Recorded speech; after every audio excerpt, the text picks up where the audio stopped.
And when the session's over, I'll send out a group email to everybody in this chat, and I'll post the video in a Canvas group for Lab 3, and it'll be the complete video. And then there may be some browser issues where you have to copy and paste the link into a browser and open it that way, or into a media player. But I've tested it and it does work. But if you have trouble viewing it, let me know, and I or we can walk you through the troubleshooting. So without any further ado,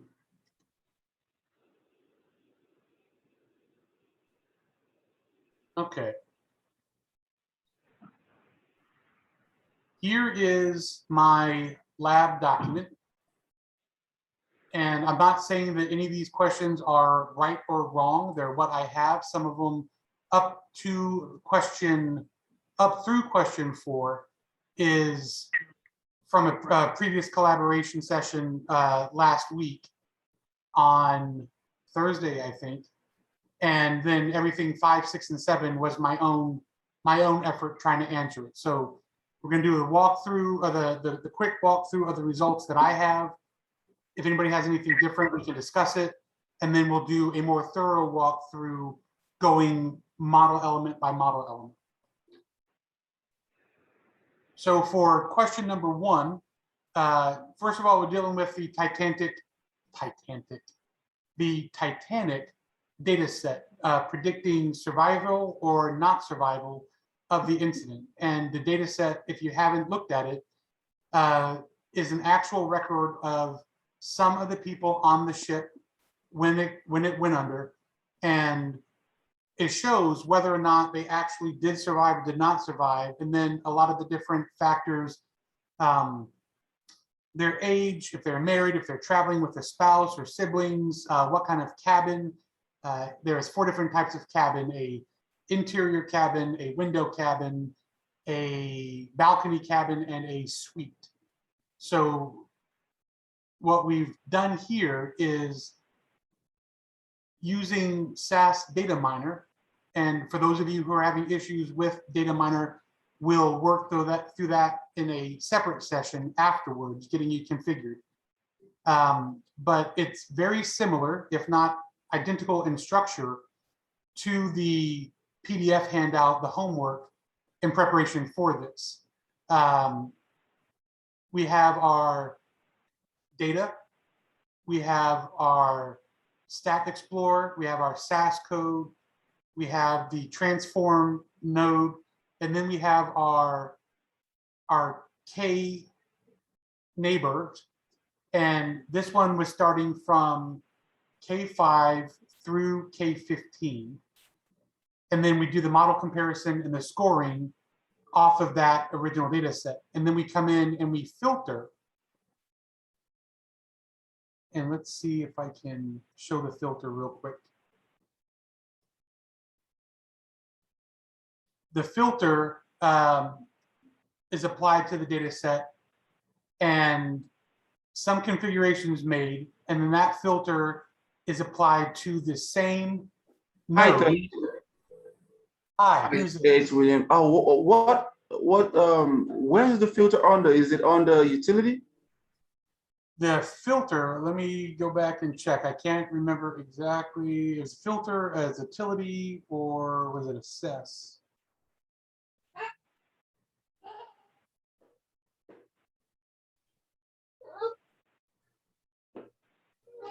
I think maybe it's on sample, maybe. Yeah, under sample, right next to the file import, there's the filter node. Okay, thank you. You're welcome. So with a filter node,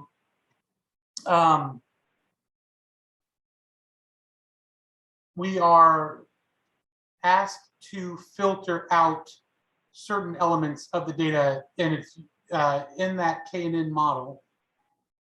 And they want to know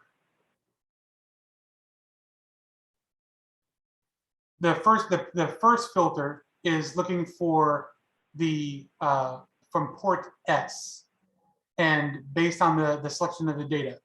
So we're filtering everything but port S out to get our to run it and get our our final determination of which neighbor is the most accurate. So this is just the overall structure. So with that, number one is asking us, it's asking in the assignment, survived is your target variable, while all the other variables except name are the input variables. So create a diagram titled KNN and Naive Bayes homework and rename your file import to Titanic. Number one's asking, develop a diagram that evaluates K values from 5 to 15 based on misclassification rate. What is the optimal K value and what is the misclassification rate? So just broad strokes here. For those who've already done it, and this is the collaboration, we came up with the K equals 14 node is the optimal node with a misclassification rate of 0.29825. The screenshot comes from that scoring node, and it shows that the selected model K equals 14 has the Y next to it, and the validation misclassification rate is where we're getting that number from, 0.29825. For number two, using the validation results for the selected model, which category is your model more likely to classify correctly, survived or did not survive? And we came up with, it will classify did not survive category more accurately because the true negative is 210, and the more neighbors, the higher the accuracy. So we're just saying that that 210, if you divide that by the total number of outcomes in that confusion table, like here, the true negative is 210. 210 divided by 399 gives you 52.63% accuracy, which is higher than all the others. So the true negative, which is predicted 0, actual 0, is higher than the others. Hey, Tony, quick question Yes. on that. Do you want to first go over that and maybe come back to the question later, or how do you want? We're gonna go through the answers first, and then we're gonna come back and go through the details. Sure, thank you. All right, you're welcome. So for number three, and this round is for everybody that has answers. If they have different answers or different approaches, this is where we're going to talk about those. Then we're going to go back and go through the actual function of each question and how to set up the model and how to get the answer. So for number three, say the predicted values for train and validate sets. That means you have to go into the node and view the train and validation sets, export them as Excel files, and then look at whether or not Mr. Baxter, Mr. Quig Edmund from the validate set predicted to survive. And we said that yes, he was predicted to survive based on the results in these cells, AH7 and F7. And then we'll have to include the Excel spreadsheets, which I'll show you how to do that, containing your predictions for the validate set. So for number four, create a filter to only evaluate passengers from port S. Based on this selection of data, what was the optimal K value misclassification rate for this model? We came up with K, the neighbor K equals 11 as the optimal K, and misclassification rate for that was 0.29885, which you can see right here. K equals, oh, I gotta fix that. I said K equals 11, this is K equals 14. No, sorry, hold on. The screenshot is not right, probably. Yeah, that's right. Okay, so I'll come back to that. The thank you. It is K equals 5 though, right? K is equal to 11. K equals 11. So that is where, and I think it was I forget who pointed that out to me earlier, but somebody had pointed that out and I got to fix that. So for that, let's see, if we go to our filter, here's our filter. And in the model comparison, no, in the filter, in the class variables. Yeah, you will run the second model comparison. Yes, I have to run the second model, but here's the filter on home destination count 392. Okay. So if we run that model comparison, I think I already have the results.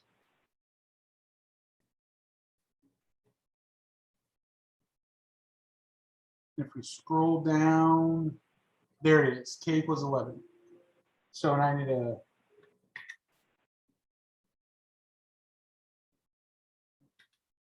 do it without my mouse in there.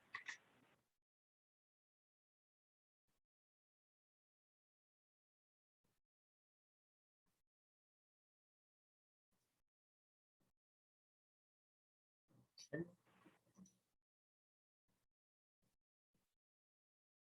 I'm gonna just move that off to the side for now.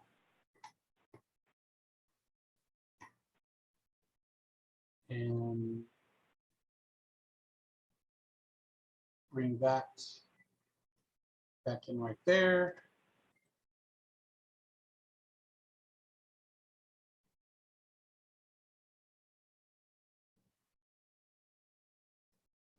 Ah, I gotta do some reformatting.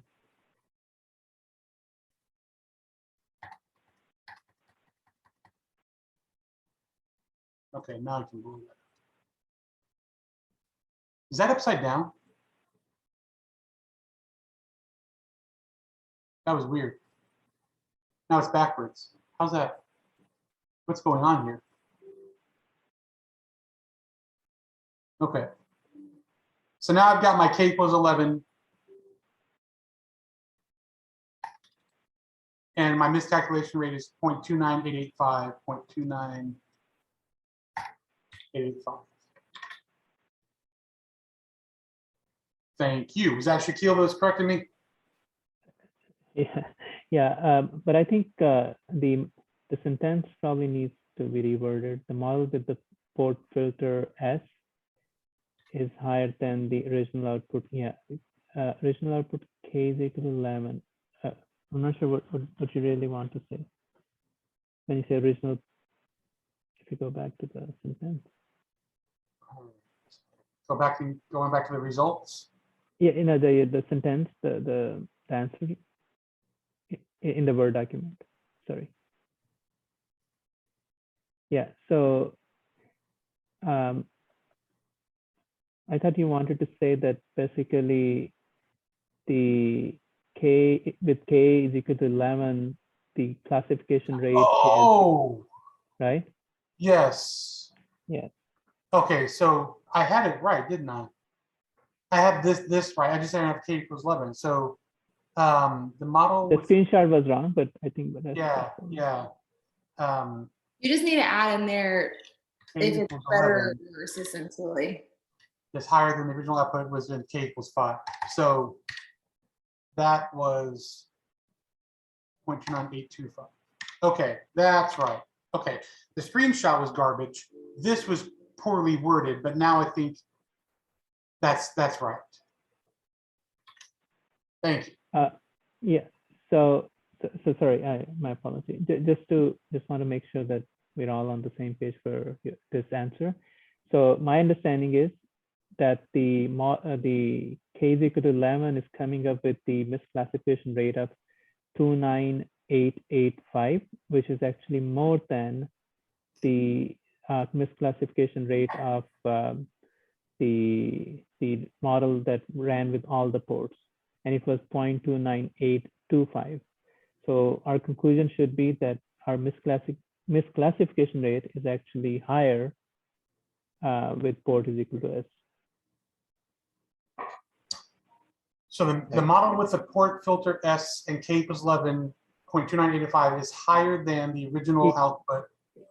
I would say the way probably I would say that is the misclassification rate, right? When you start the sentence, the misclassification rate of the model with port filter S is this, right?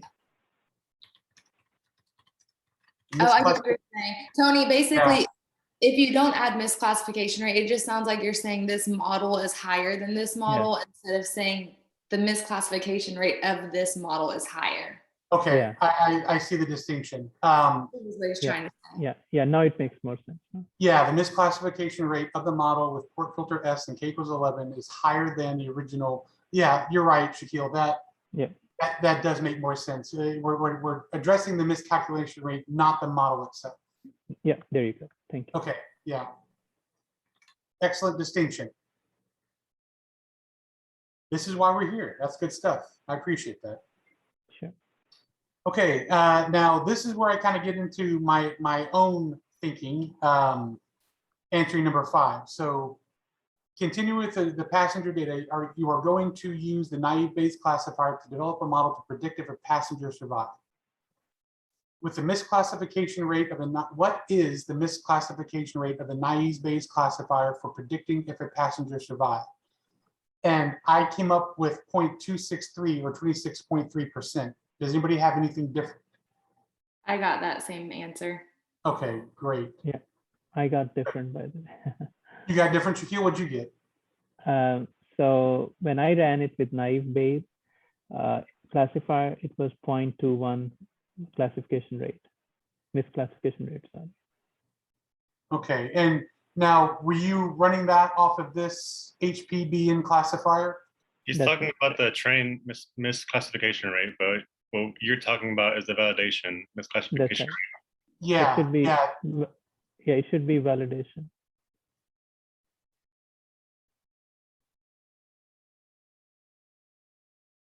Oh, wait. 1 second. Should it be train or should it be validation? It should be validation. I mean, everything that we're doing is really off of the validation. Very data. good. Thank you so much for the correction. So where did I Thank get you. that from? Because this is showing that's the, You're right. It's right there. It's the second to the last statistics. Misclassification rate. You're right. right there, Tony. yeah. yeah, 0.263 Yeah, for the you're right. validation. There you go. Yeah. Yeah, we're seeing a trend in the questions that everything really is coming off of the validation data and not the training data. So that's where we were getting that number from. Yeah, thank you. And whenever it's talking about in regards to the other comparison model, is it talking about the one from part 1? For number 5, Yes. yeah, yes, it's comparing the naive Bayes output to the KNN output. Because I don't think that's the. Okay, so for the misclassification rate of the KNN, let me see. Yeah, you put the wrong K number. It's the 0.29825. Yeah, that's what I have. For question number 5, there should not be any K number, right? Because we're running a naive Bayes. There's no KNN on that. Right, but it says to compare it to the previous model. Oh, okay. The misclassification rate. So we're basically comparing 5A to number 1. Oh, I see. So this K equals 14 to 0.29825 Right. is the KNN. Yes. You just wrote the wrong misclassification rate. Yeah, wow. Okay, so KNN 0.29. 825. 29825. And the misclassification rate for the naive Bayes is still 0.263. Yes. And then there's the screenshots for, this is the train. This is validate. Do you guys have the same screenshot? Or what did you use for the screenshot? Yeah, I used the 0.260 for the for which one? I used the fit statistics. Yeah, I think that's. Yeah, I use the same thing. Yeah, so I have where it says fit statistics, target equals survived, target label equals survived. And because it has the misclassification rate for both the training and validation. And then I added under that the classification tables for the train and validate models. Is that Okay. what you put, guys? Yeah, that's what I put as well. All right, so for the fit statistics, where this is, You just had it up there earlier whenever you were showing him where you got the original. okay, so you got it from the model comparison for the KNN, or are you pulling it off of the, That one. okay. That's Yeah, because it's basically, because this is part B, like the first part A is asking what the most misclassification rate is, and then it's asking to show a screenshot and compare it to the KNN. So we're trying to show a screenshot of this misclassification rate. Okay. So then the misclassification Right. rate right Yeah. here. So I did this table and then the two below it. So Okay, from so- row 98 down to your row 139 is Okay. what I did. If somebody else did something different, please let me know. No, that's what I'm gonna do. I did the same. Yeah, I did the same thing. right there. Okay. So now I can bring my Word doc back in and get rid of that and bring that, shrink it down a little bit.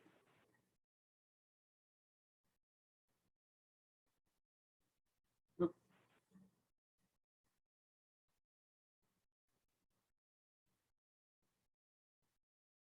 I'll work with that, but okay, cool. That's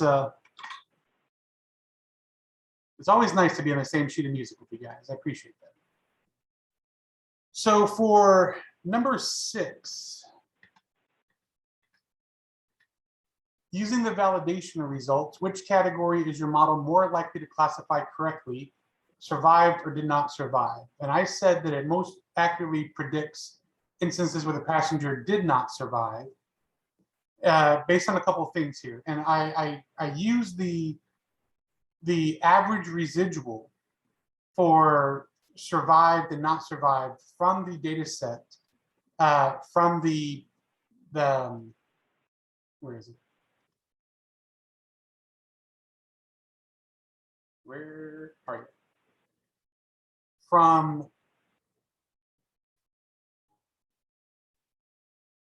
the HPBN classifier, I went to the exported data, and I went to validate and browse. And then I exported this data set out into Excel, and I took the average of residual survived and residual, the survived equals 1 and survived equals 0 as one approach. And since that had the survived equals 0 had a positive 7.4%, and the survived equals 1 had negative 7.4%. I said that it predicted not survived more accurately, but then I also went to the data, the fit statistics, and showed where the outcome percentage for target 0 and outcome 0 is 89.9%, and where 1 to 1 is 51%. That again had a higher percentage of accuracy for not survived. Did anybody get anything different? I used a little different approach. I used the output, the confidence matrix in the output, and using that matrix, I looked at the false negative and true negative and false positive and true positive numbers, and used them to see what was the percentage of true positive as opposed to false positive, and then true negative as opposed to false negative. And then I conclude that in my case, it's coming up as 77.2% is positive percentage based on the confidence matrix, and 72.3% is coming out as the percentage for the negative. Okay, but here's where I got confused. I thought the target was what you were aiming for, but the outcome was what you actually got. So can you educate me on that?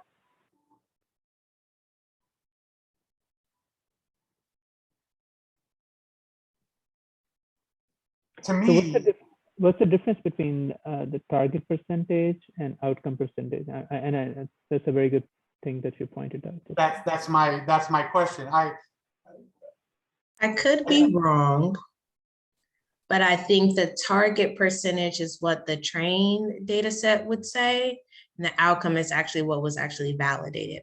I could be totally wrong, Samantha, but that's my rationale. That's what I was that when you're setting your target variables and your predictor, that you're training that, and that's your training goal right here, but your outcome is a result of the validation data.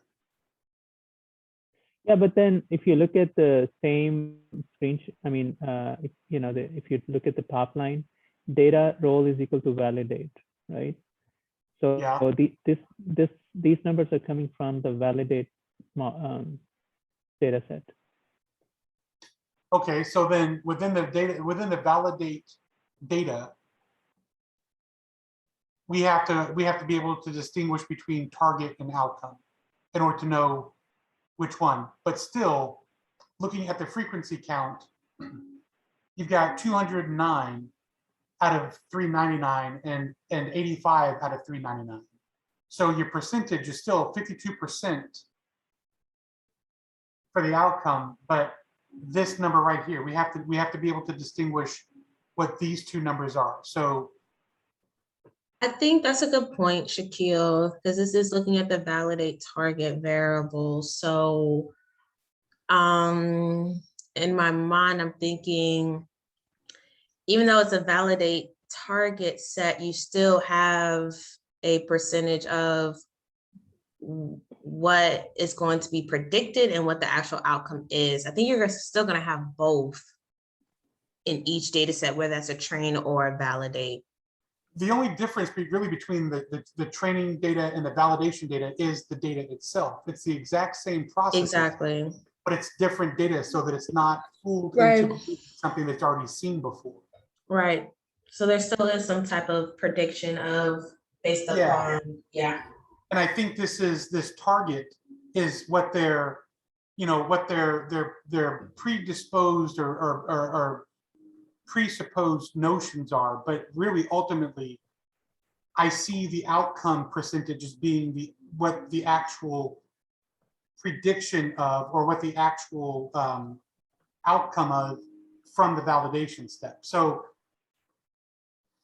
do we take a consensus? Do we take a vote? Or do we spend some time and dig into the book and see if we can get some kind of clarification? What's the thought? Yeah, I think based on your plan, we can probably come back to this question when we do the second Okay. round. Well, then let's do that. Let's get through. I think we have one last question to answer. Shaquille, ultimately, did your outcome say that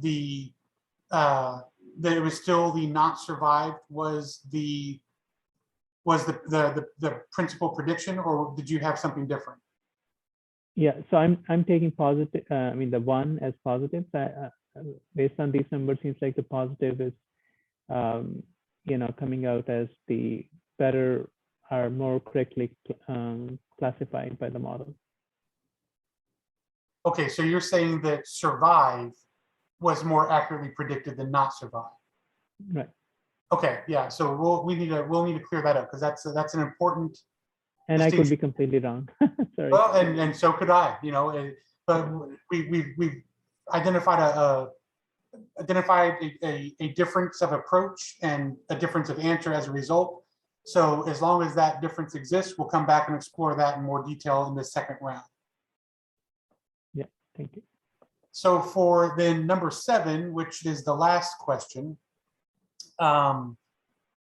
prepare a second naive Bayes model, but this time do not include sex as a predictor. So we have to include a filter perform a model comparison of the two naive Bayes models with a rock as the selection status. Which model performs better? Based on my own understanding, I said the unfiltered naive Bayes model performs better based on the results from the model comparison between the two, the filtered and the unfiltered, with this one, HP, B, and C being the unfiltered result and B and C2 being the filtered result. And I got a higher misclassification rate, but still said it was a better result. Actually, lower valid misclassification than the training. So did anybody who's answered the question get something different or the same? I got the same answer, but my misclassification rates are a little different than yours. Okay, all right, then we'll same with you, Christian? Yeah, the 26.31 I got, but the other one that you have, I don't have. Yeah, I have 32.6. 6 and 32,581. So Yeah, because- my, 32.6. Yeah, that's what I have. Yeah, and I noticed that Tony's, when I was looking at the design canvas, Tony, you have filter before, right after the SAS code. I think that's the difference between probably us and yours. okay, all right, well then, just to stay true to my word, let's come back to that. Now we know we have, I've got at least, I got a right answer, but my comparison's wrong. So I'll need to fix my filter on that model. But for continuity, we'll go back to the top, back to number 1. Okay, hold on one second. Can we go back to the last one? Yep. Sorry. But it asks specifically, perform a model comparison of the two models with ROC as the selection statistic. So I also included a screenshot of the ROC chart that shows like the visual. I don't know, it doesn't say we need to, but just something to take into consideration if you wanted to, just because she specifically mentioned the ROC. Yeah, very good point. Okay, so The top left one. top left one right here. All right. Mine, I did mine in the model comparisons though, Tony. So mine will have 3 lines. So mine shows the 2 models and then the baseline. Okay, let me see if I can. Again, I don't think it's required, but just throwing that out there. If you guys want to include it, that's what I did. Also, I think, Tony, you might want to wait until we go back to number 7 to confirm your other classification before you take a submission. Right. Yeah, all right, cool. Well, I'm still very encouraged by everything that we're discussing here. And I think the whole concept is working very well. So thank you. All right, so then going back to number 1 and addressing any, is there anybody that needs to see number 1 or discuss how they approached number 1 in order to get answers, whether they're the same or different?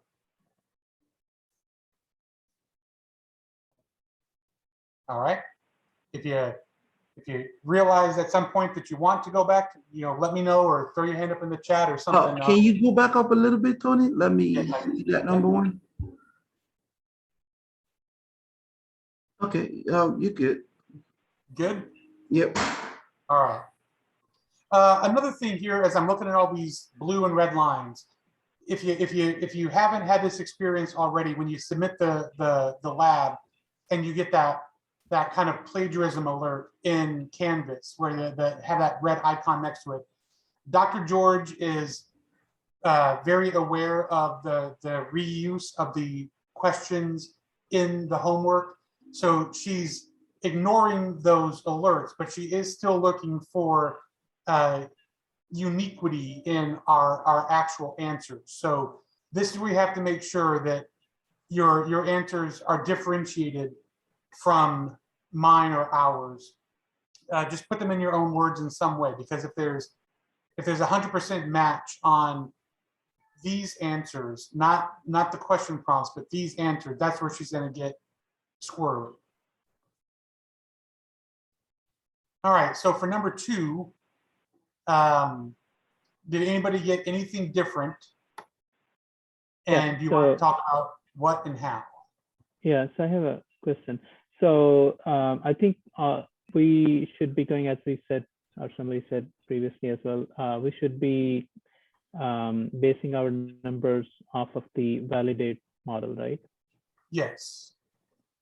So do you want to keep the train, the numbers based off of the train model? Oh, you mean like crop that out? Yeah. I mean, that's my suggestion, but No, I think that's a good point, just to avoid confusion. yeah. So just put a red box around specific numbers too. Yeah, you Attorney, could. where did y'all get this screenshot? What output did you get this from? Which node? Can you go over the second one? Yeah, let's do number 2, and that way we can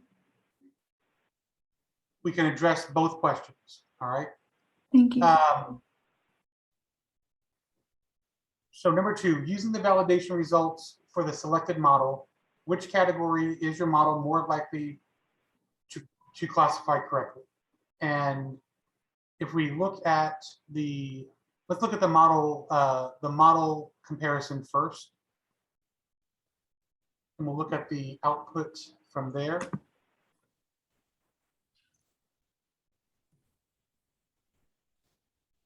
And here we have the model comparison showing that k equals 14 is the ideal, but that's not the confusion matrix. So the confusion matrix is possibly in the scoring.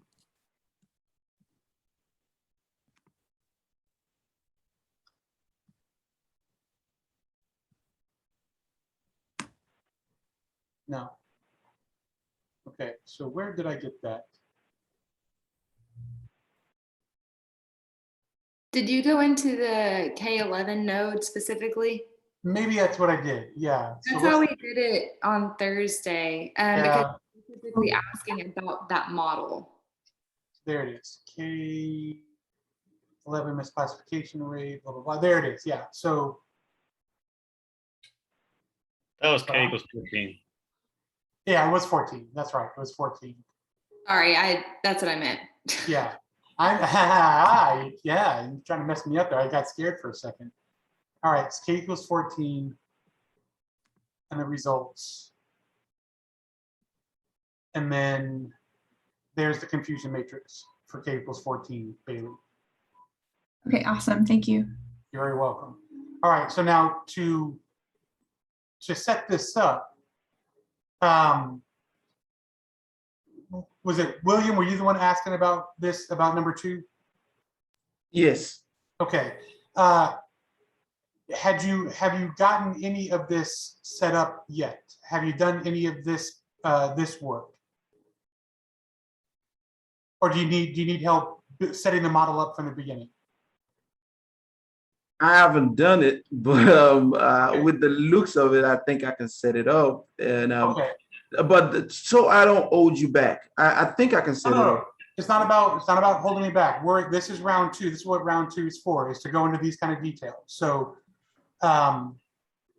let's talk through it. And are you comfortable at least with the nodes that are being used? The file import, stat explorer, SAS code, transform variables, and then your MBR for your nodes. Do you know where those are? Yes. So what about the SAS code? The code that you added to it. Yeah. Where did you copy it from? From the KNN model, actually, from the KNN homework PDF. Okay. If I go to code editor, make sure it's not popping up on a different screen. Yeah, so here's the SAS code from the code editor, and I'm going to put this in the chat just in case. Okay. And chat is here. All right, so it's in chat. And All this right, is the got it. same code that was used in the homework. I got a text from another classmate here, Matt. I think he needs help getting in. I'm on the Zoom, but can't for the life of me figure out how to access video. Okay. Let me help Matt make sure.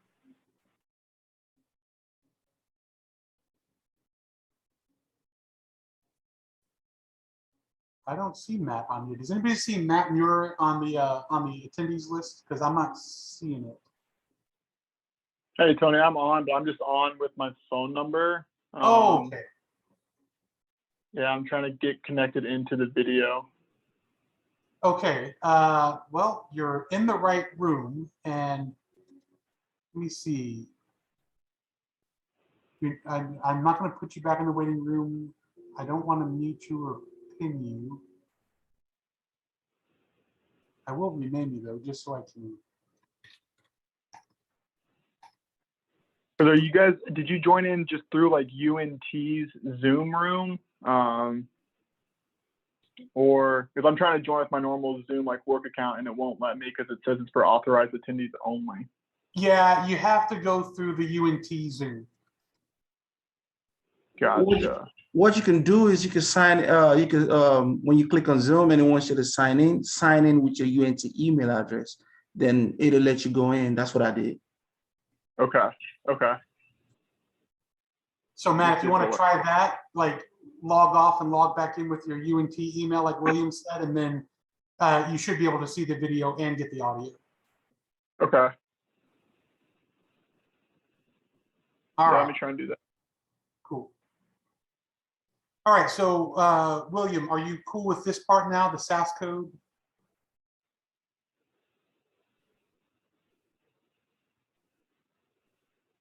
Oh, sorry, I'm muted. Yes. Yeah, okay, good, good. So when you put that in there, you run it, but you don't have to do anything else. You just, when it asks you to run it, and then when you get the notifications closed, just click OK. And you're going to close that, and then you come over here to your exported data. In your exported data node, your ellipsis here, you should see you've got data exists in both the training and in the validate. And if you want, you can click on that validate, click browse, and then here is your data, your validation data. And if you want to do a comparison, does it say in number 2? No.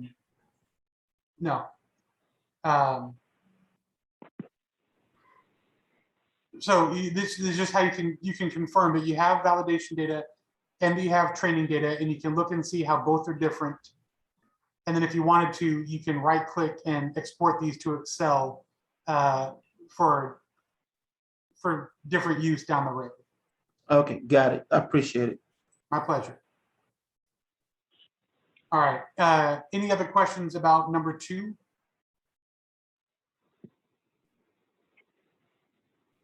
All right, then. I have a question, Tony. Go ahead. What's up, Shaquille? Yeah, if you can go to your Word document. Word document, yes, sir. So this 210/399. I'm just trying to understand. Like I see 4 different lines: 95/324/399. So what are we trying to establish? I mean, how are we trying to answer the question? 399 is the sum of all these numbers. Right. So what we're doing is a marginal probability. Instead of doing specificity or sensitivity or accuracy or I forget what the last one was. Instead of adding it up, dividing it by the row column or the row total or the column total, we're adding it by the whole table total to get a marginal probability, a marginal sum. So this true negative 210 divided by the total, the table total, to give us the marginal, the total marginal probability of that of that attribute. So this one has the highest marginal probability of all four. That's where I was going with it. Okay. So, but where are we saying that, you know, where are we answering the question? The question is, you know, the which category is your model more likely to classify correctly? So, are we saying negative or positive? Where are you articulating that? We're saying that the did not survive, which is the 0, 0, the true negative, right, is going to be predicted more accurately because it has the highest marginal probability of all the different options in that table, in that confusion matrix. Okay. I think what might be calculated here is if people are more likely to not survive. I might be misunderstanding, but I looked for like which model I guess was more sensitive. Like if the model was more sensitive to people surviving or not. Like if it was more likely to detect whether they survived or not survived. And in that case, I found survived, but I could be in the wrong direction. Okay. So should we use that, you know, the model evaluation, as you rightly said, Tony, there were three things: sensitivity, specificity, and the accuracy, right? So do you think the accuracy is probably in question here, and we should use that formula to calculate both for the true positive and true negative, and then say, okay, based on that number, whichever is better, we say a model is more accurate?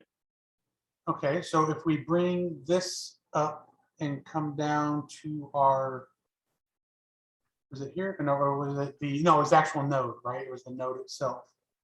K equals 14 node. Yes, I think so. Under the K equals 14 node,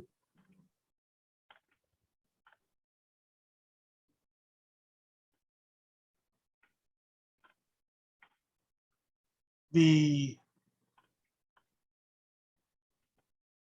true negative and would be on top of the, or would be under the true positive, right? Would it be 210 plus 70? So the formula for the accuracy is true positive plus true negative divided by true positive plus true negative plus false positive plus false negative. Oh, hold on. So, you baked my brain there, man. Could you put that in the chat? yeah, 1 second. So okay, thank you. Now, real quick, I got a notification about a breakout room, and I don't know if I did that on accident or somebody's trying to add to set up a room. Yeah, sorry, I was trying to do it just for those of us who are short on time. That way we can kind of, because I thought we were just going to compare answers real quick and just submit it. Okay, well, is there a, for that purpose, I was trying to address that in the first round. So is there an answer that you want to discuss so that you can submit?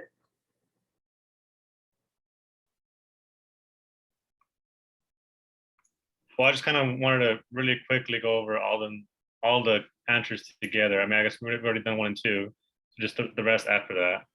All right. Well, we did that. We did that already, Christian. So I think that was when you had stepped away. So we can do that again. I don't think that's a problem. I just don't want to confuse anybody. I know that this, you know, we're dealing with more people than we normally are working with. So I'm trying to create some kind of process that works for everybody. Let's do another round through, and then we'll come back and we'll address We'll address number 2 or number, whatever the heck it is. Number 3 in detail, whatever. Starting from the top. Number 1, we got K plus 14 with a misclassification rate of 0.29825. So Tony, can I suggest something? Maybe you can share, because we went through that, we spent 30-40 minutes on that. Maybe you can share with Christian and he can look at that if he, doesn't want to go through the round 2. Okay. Christian, does that work for you, or do you want to go to, would reviewing my document help you with yours just for verification, or would you rather have the group discussion? I wanted to go ahead, just get everyone on the same page. Okay. Just so we know, just so we put it out there, this is, we have 14 people.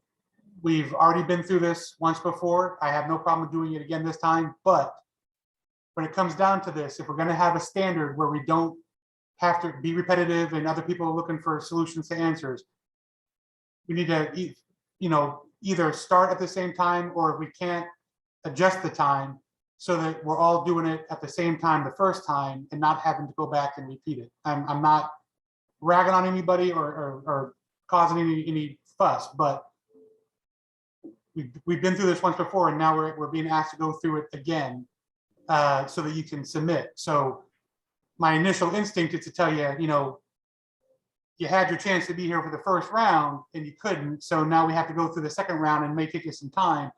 And it may mean for anybody who comes in after the fact that you're going to have to go through it, in this slower pace in order to get the group discussion.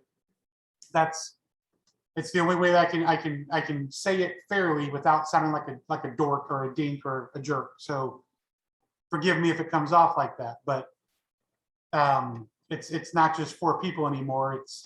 It's more than that, and it's a process. So I'm handling this as gracefully and as awkwardly as I can, while trying to be thorough and fair to everybody in the process. So I'm sorry.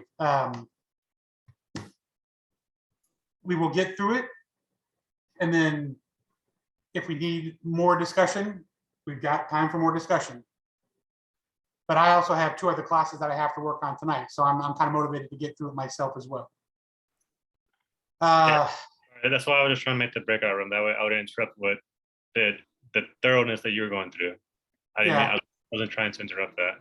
No, I get it. I appreciate it, but like I said, we already did the quick walkthrough of the answers earlier, and now this is the second phase. So, just trying to be fair to everybody else. We'll get through it, but where were we? Were we looking at this issue right here with number 2? And Bailey had a point about, Bailey and Shaquille were talking about accuracy versus the total. So Shaquille, were you able to put in the calculation of what you were talking about? Yeah. So basically, I was saying that what should be our formula. I just wanted to be on the same page. I mean, I see 4 things, 4 lines above this image, right? 210 divided by 399, 95. So which one we are going to use, right? And then my question was, in the answer, when we articulate, we are going to articulate based on which line or which 2 lines out of these 4 lines. I think that's where I was going. Does it make sense? Yeah, it does. It just, this is where these questions become very interpretive. So I'm trying to think, I'm trying to take my horse blinders off and look at this from a different method here. I think you're right that the formula we need is the accuracy one. I just want to make sure that I have the formula right before I redo my calculations based on this chart. If this was set up in a normal table, in a normal confusion table, how would these numbers be stacked? What would the rows and columns of numbers be? Tony, can I quickly share my screen? I show you one thing. Yeah, and yeah, yeah. I think I have to make everybody a presenter here. So give me 1 second while I work on that. Yeah. Thank you. I got to make everybody a co-host. Yeah, actually, if you go to share screen and you use multiple screens, you don't have to make everybody. Can I do co-host. that? Okay. Okay. Yeah. So if I go The green button, share screen, share screen and there's a multiple. Okay, there Yeah. you go. I got it. Yeah. Yeah. Okay. So Okay. let me show you what I was talking about. So these are the numbers that we were talking about, and where I'm going with that is, what is the criteria that we're going to use? Shaquille, I think I'm still sharing my screen. I don't think you're sharing yours. Oh, really?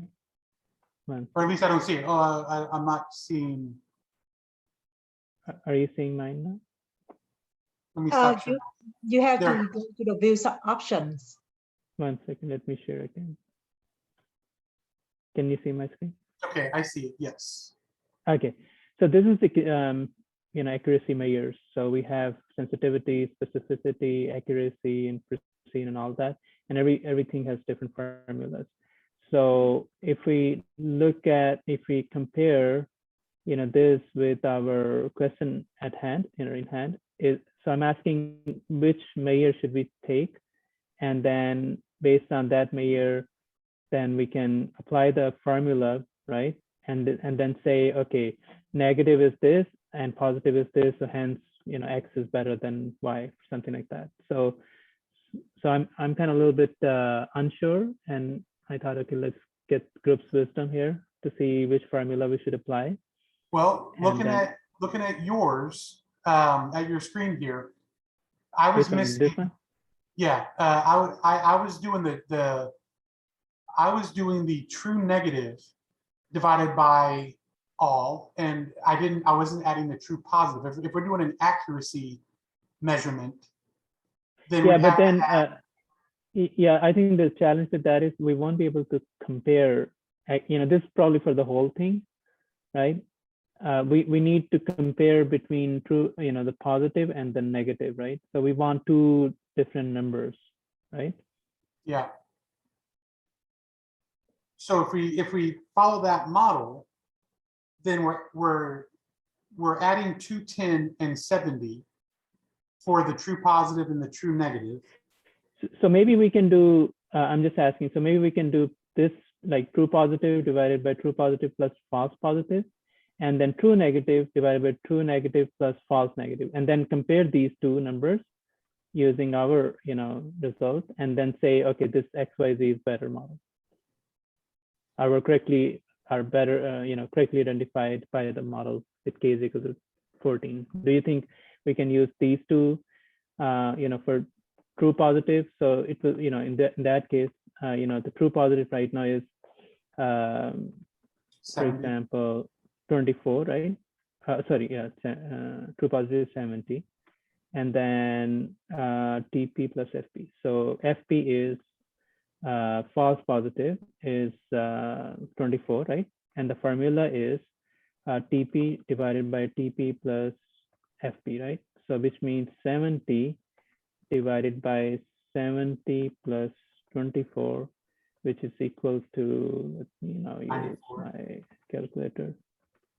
So I can say 70 divided by 94, and I say it is 74.4%, right? And that is that. And then I use for the negative one, let's go to the negative one, Tn divided by Tn plus Fn. So Tn is true negative is 210, and the false negative Fn is 95, right? And the formula is Tn divided by Tn plus Fn is equal to 210 divided by 305, which is 210 divided by 305 is 68.8%. Or 68.9 if you're gonna round up, right? 9, yeah, there you go. 9. And then we can say, based on these numbers, true positive, which is basically survived is equal to 1 was correctly identified by the model. Am I on the right track? It sounds good to me. I mean, I'm convinced with that. Everybody, Yeah, I gotta say, I agree with that, because what we're trying to figure out is, of the ones that did survive, how many did you correctly classify as surviving? So, I mean, these numbers are what I had when I did it as well. Thank okay, you. Okay, okay. all right. So then, Back to you, Tony, then. all right. Thank you, Shaquille, and that's a great insight. I have a question. You know, because when we do the sensitive model and the specificity model, the sensitive model saying that when it's actually yes, how often does it predict yes? So should we use the sensitive formula and specificity formula to compare the true negative and the true positive? You know, instead of that's what using the accuracy and the precision. I think that's exactly what Bailey was asking. If we're talking about sensitivity of the model versus the accuracy and precision, and I think from what I'm seeing, the way that Shaquille and Matt and Christian were discussing it was that the accuracy of the model, the precision of the model, how precise it is in predicting a did survive or did not survive, comes down to using that confusion table and setting up your equations to say if I'm looking at the true positive and the true negative and how precise they are in their predictions, then in order to look at precision, we have to look at the true positive, which is 70, divided by the true positive plus the true negative, true positive plus the false positive, to get 74.4% precision in the prediction of the model. Shaquille, did I say that correctly? Yeah, so I think it is basically a decision that we are trying to make, is that accuracy measures are several, right? Sensitivity, specificity, accuracy, and precision, right? So Yeah. which one we should be using to answer this question? And my suggestion was, let's use precision as the criteria or the approach to compare the two, and then put the numbers using the precision-based model, formula, come up with the numbers, and then say, okay, whichever comes out to be better. But if you think sensitivity or specificity is better formula, I'm unsure, but if whatever All group right. thinks is better, we can go with that. Let's do it this way. Let's precision is true positive divided by true positive plus false positive, That's right. and that equals, let's just do them all. Yeah. Oh, come on, stop. Okay, so now that is the same as saying 70 divided by 94, which equals 74.4% precision. So then the next one is, what is it? What's the category on that one? It's not precision. Well, it's not accuracy. What's that other column? So you want sensitivity or specificity? Is that can you pull that? Sensitivity. Sensitivity is a number of true positive over everything positive. But which one is true negative divided by That's true specificity. negative Yeah, that's specific. plus false negative? That's specificity?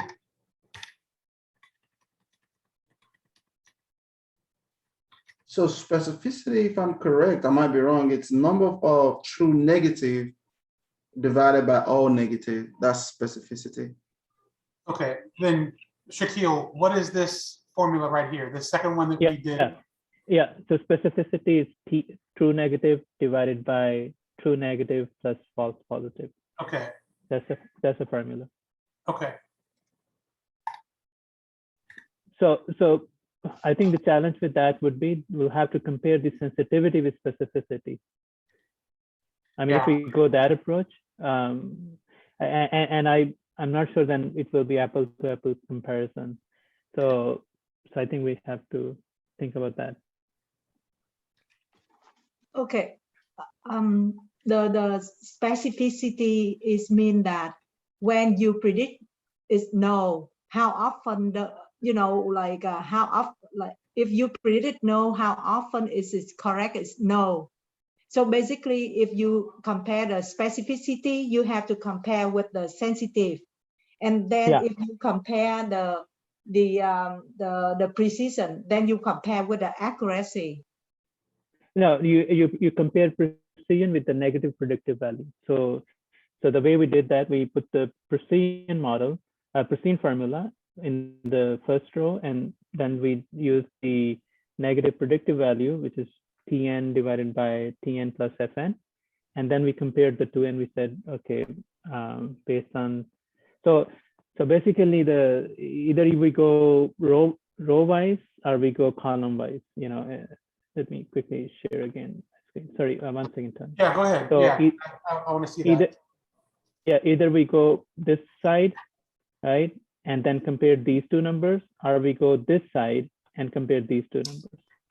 It is our judgment call. Hold on, if you're sharing your screen, I'm not seeing it. I need to stop sharing mine. Oh. Okay, go ahead. Yeah. So what I was saying, either we go this, you know, way, cut it cut it across by row, you know, and you count this, calculate this number and then this number, and then compare these two, or we do this and then this, which we did a few minutes ago, and then compare these two numbers. So I think the question on the table is, do we want to go row wise or do we want to go column wise?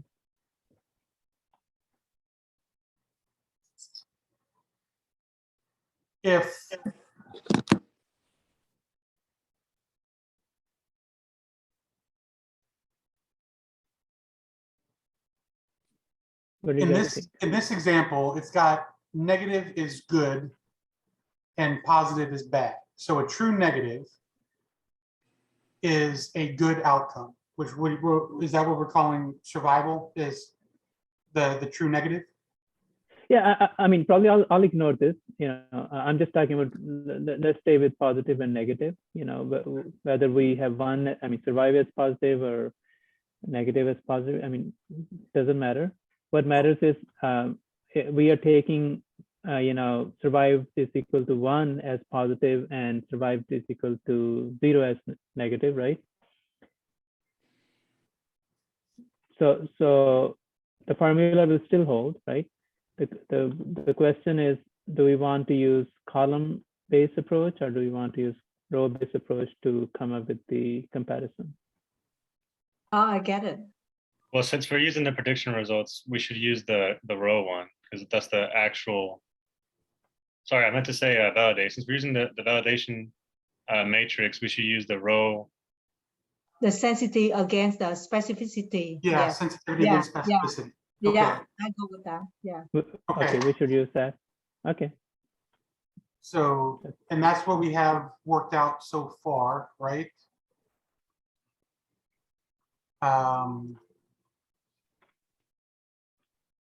So we have sensitivity versus specificity. And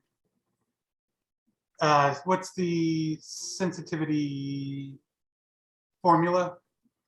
Yeah, TP divided by TP plus FN. TP plus FN.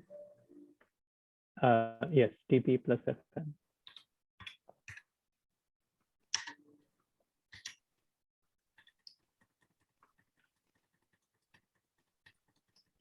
Okay, so true positive is 70 divided by, and TP, true positive plus false negative is 70 plus 95 is 165.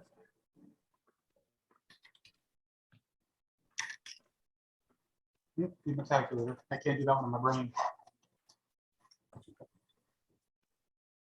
70 divided by 165. I got 42.4%.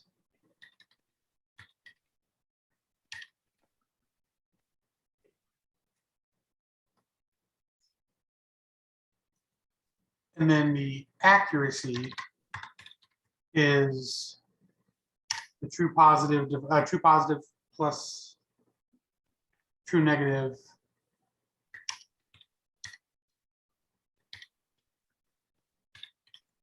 divided by all.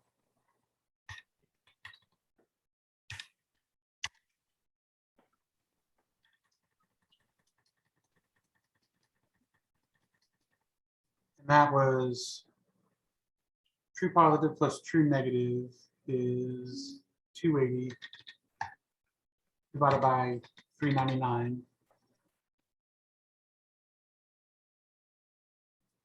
is 70.2%.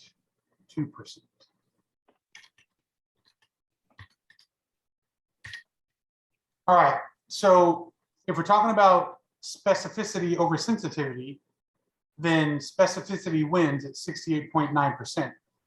But what does that mean? How do we interpret that now? That we're saying that this model, based on this number.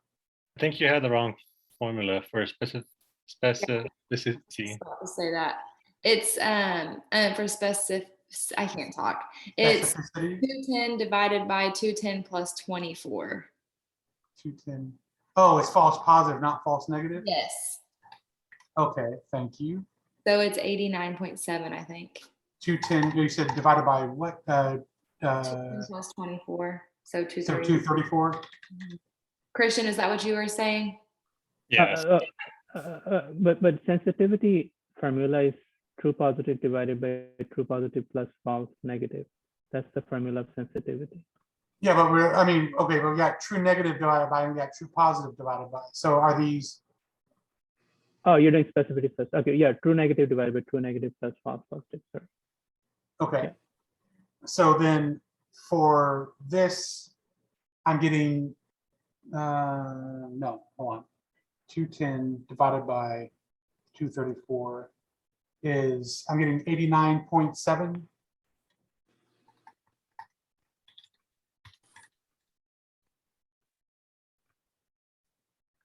Is that tracking with everybody? That's what I got. Okay, so from a row-based approach using specificity and sensitivity, our specificity is 89.7. How does that answer this in your words?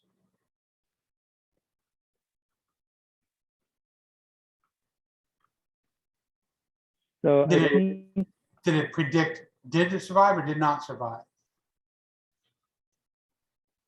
If we're dividing 210, our true negative, by the true negative plus the false positive.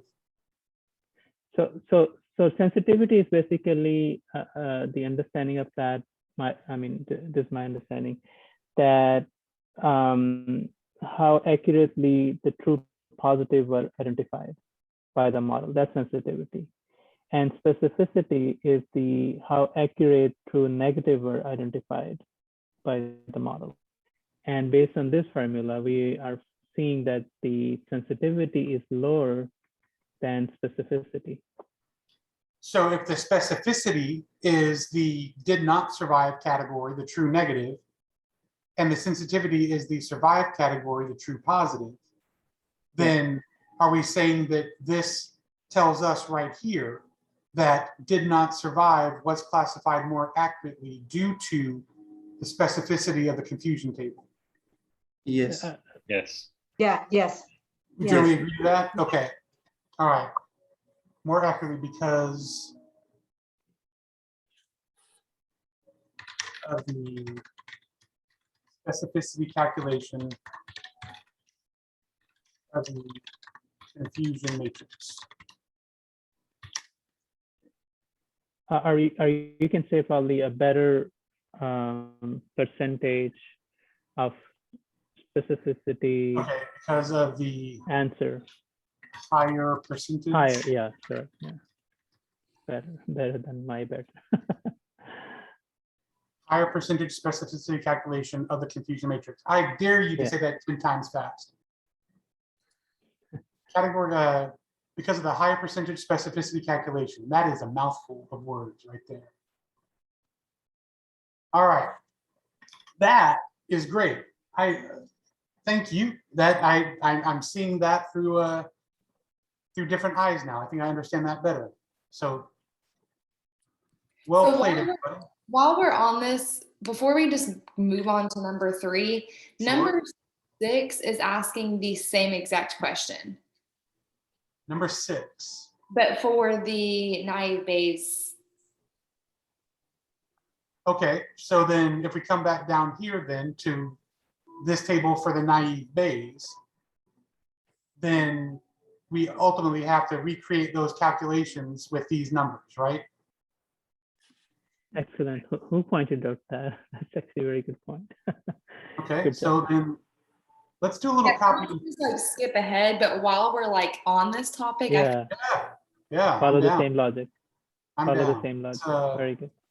let's come down here and I'm just gonna paste this here. So now let's substitute some numbers. True positive is 85 divided by true positive plus false positive is 110. And 85, oops, 85 divided by 110. I'm getting 77.3%.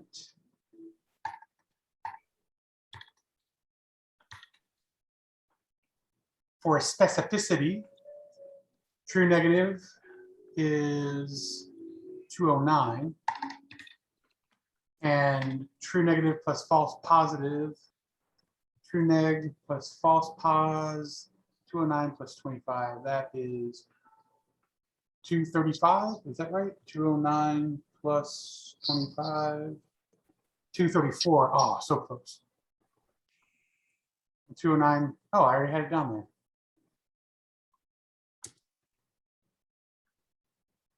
That's weird, okay. So 209 divided by 234, I'm getting 89.3%. And then true positive is 85. And true positive plus false negative. True positive is 85 plus false negative is 80, so that's 165. So 85 divided by 165 is 51.5.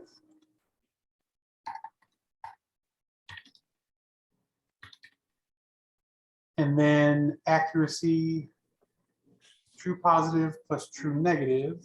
True positive is 85 plus true negative is 209.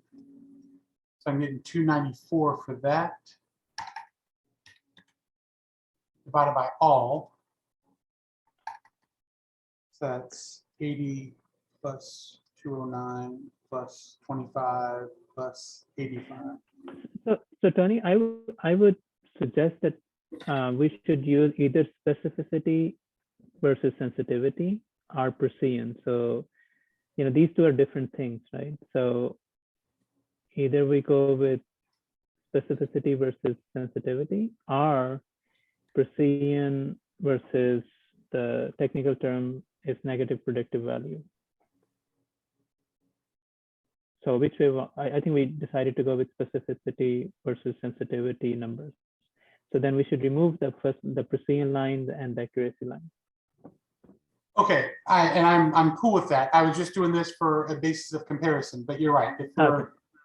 If we're only focusing on specificity and sensitivity, is that the general agreement? Is that the consensus that we're, since this, like Megan pointed out, this question's is basically the same question being asked as above. So if we're going to take the same approach, we're going to include the same calculations, which means we omit the precision and accuracy. Yeah.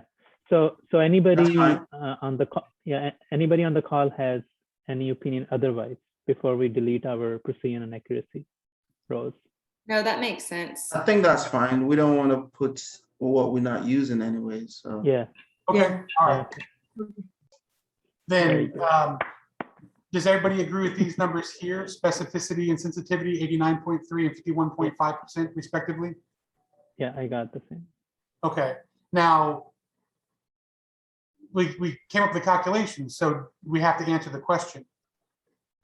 Using the validation results, which category is your model most likely to classify correctly, survived or did not survive? And say, yes, for question number 6, right? We'll say the not survive was better, classified, right? Right. Passenger, where the passenger did not survive, and I'm gonna rewrite this to say that. Actually, I'm just going to repurpose the wording up here. Yeah, I was about to say it's literally the same as the just different percentages. Because of the higher percentage. Yeah. Control C. So 5 did not due to the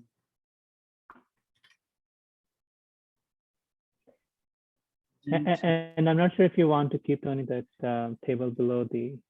Oh, that's. Yeah, I'm not going to do that. Due to, I'm gonna erase that. Got it. Get rid of. Oh, did I answer the wrong thing? No, I need to get rid of it.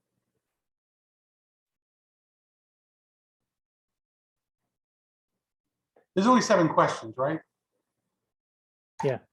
Okay.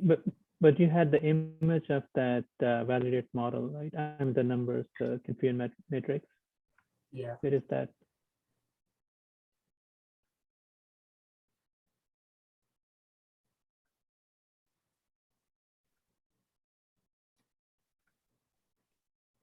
That's for 5. So 6. The model will accurately predict instances where passengers did not survive due to a higher percentage specificity calculation of the confusion matrix. And the specificity calculations are down here.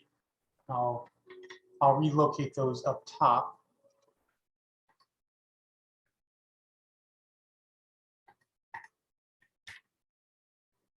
I don't want to number these.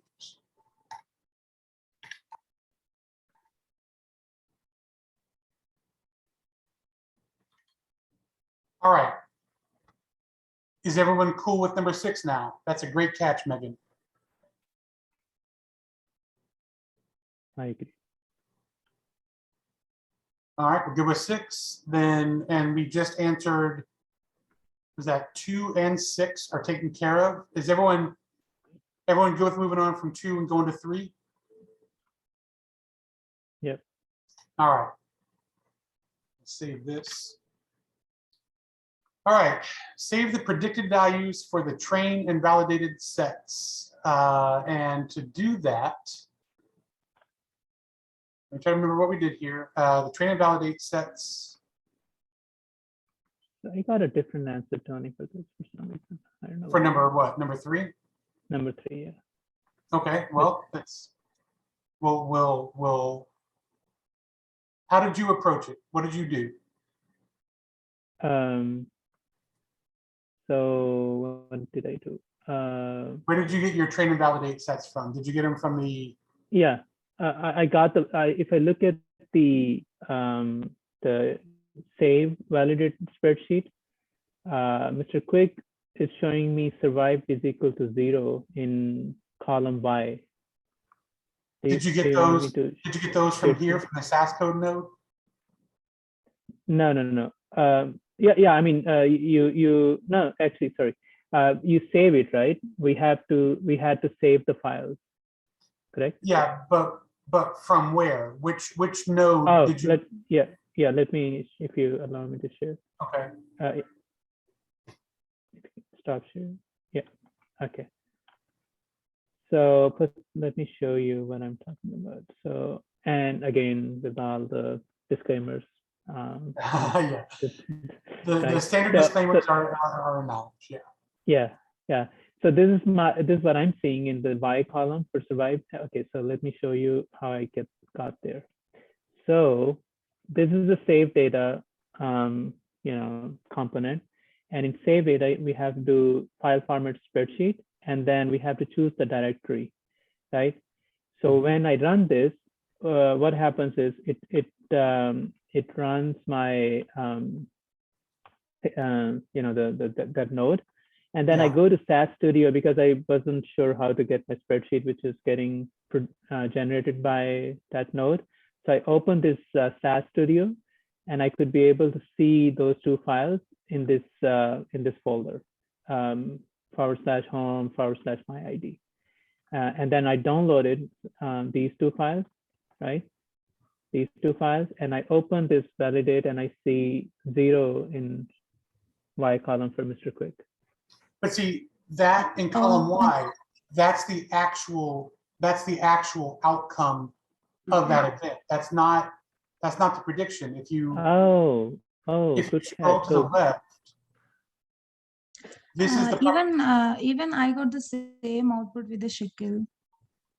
Yeah, but Tony has pointed out very important thing. So which column is the predicted column? The Go on the right side. Yeah, hi Shakil, this is Sajal. Sorry? Hi, this is Sajal. Yeah, you need to check that that predicted survived. Can you go on the right side? You will get it. Scroll all the way to the right. Oh, does B survive? B, no. Predicted survived. It will be. Yeah, ours had a column that said predicted survived or something in AH. Is it P? I see P survived 0, P survived 1. I think it comes down to where we're getting the data from. How we're coming to this data. If we, I'm using the save data. I mean, is that the right thing or I'm doing wrong? Hold on, Shaquille. Go see under general at the top of that menu on the left. No, go down into the property box. There's an exported data field towards the top.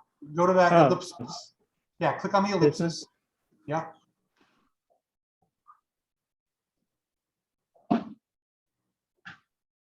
And this is coming from the scoring node. So for all those who are following along, we have train and validate. So you're going to click on validate and then click on browse. Browse.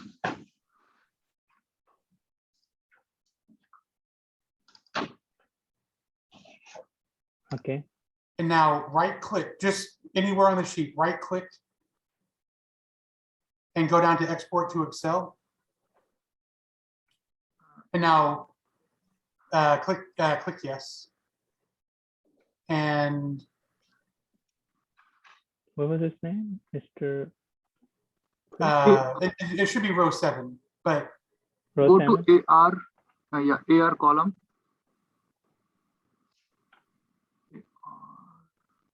There should be target survived.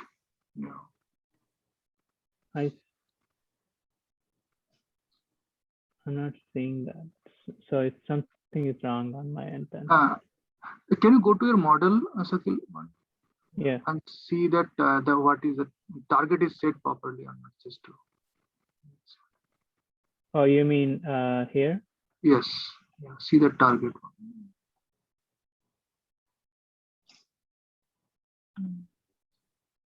Survive is target, right? Binary. Yeah. So let me share my screen. I think. Okay. Probably I'm not doing it something right. Is the transform variable has something to do with that? So Tony, this is something you got, right? Yeah. The And prediction, okay, so column AQ, it's predicted as 1. this but- is the survived one, right? This is the target variable survived, and this is 0.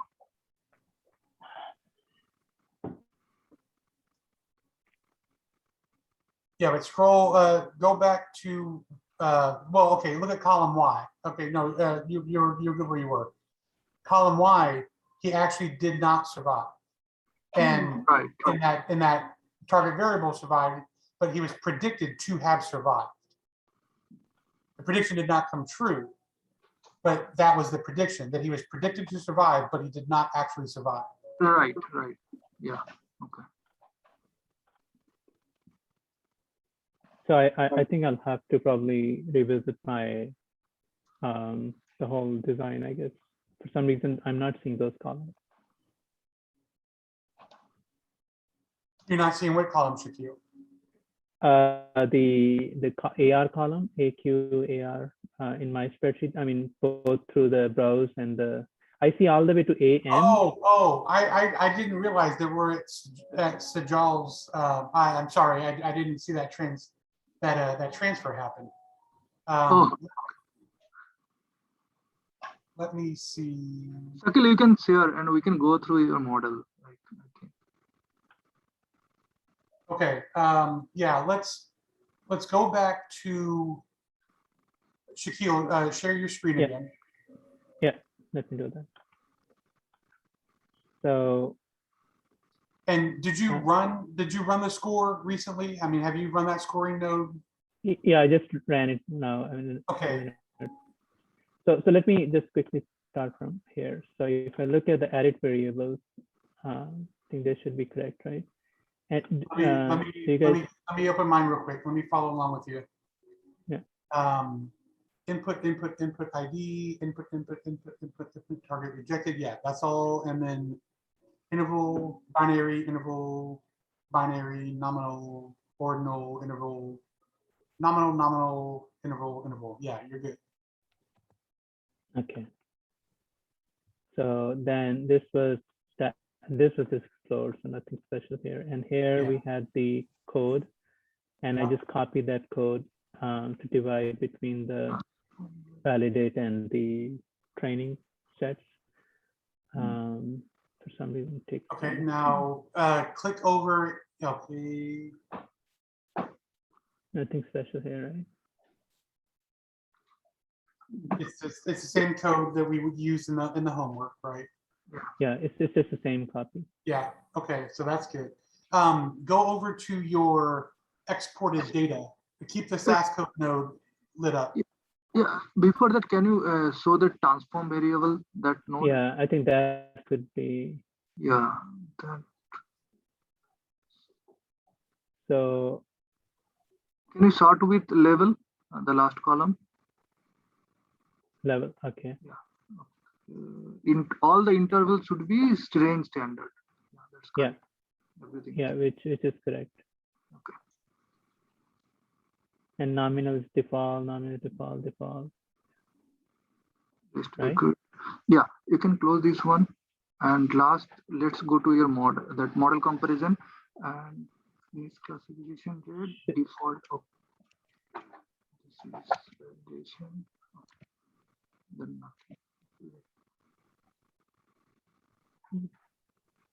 these values are correct? Yeah, so everything's matching mine. Yeah. Very weird. Then executed model comparison. Okay, one Let's second, see. let me close this.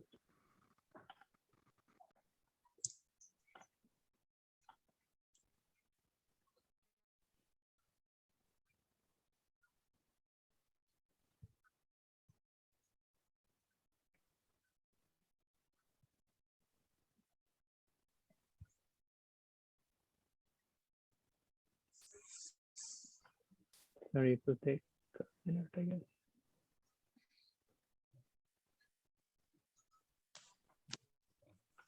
Okay, done. So results, right? Yes.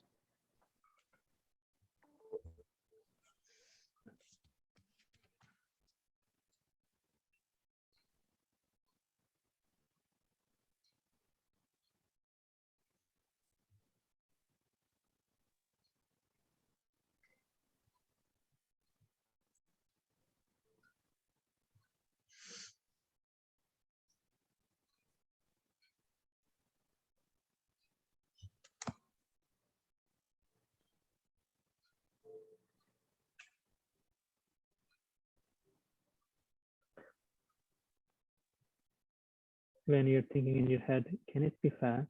Can it be fast? Okay.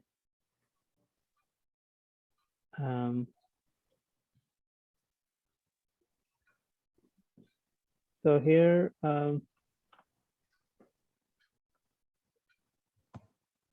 No, which I one? mean, no, you don't really need anything in the results. I mean, we need to get to that Excel, that validation data set. So run the scoring model next.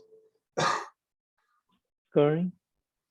Yeah, run that last save data node, that scoring. Yeah. Oh, no, have you No. done the scoring? Sorry, what I have done? You need to bring in the scoring node. Oh, so I'm missing something. Yeah, go to model or go to assess.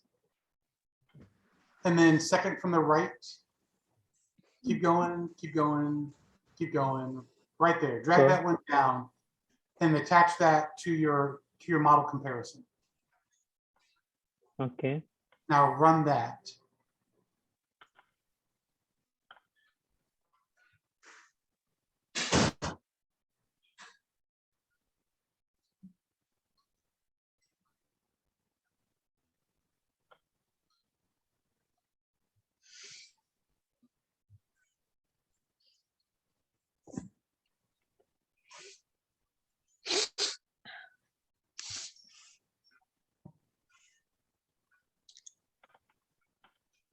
Okay.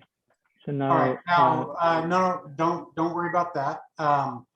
Go over to exported data in your property window. Here. Okay. Yeah. Click on the. Okay. Well, Megan had the same let me- issue. No, Megan, there's do you a remember solution for that.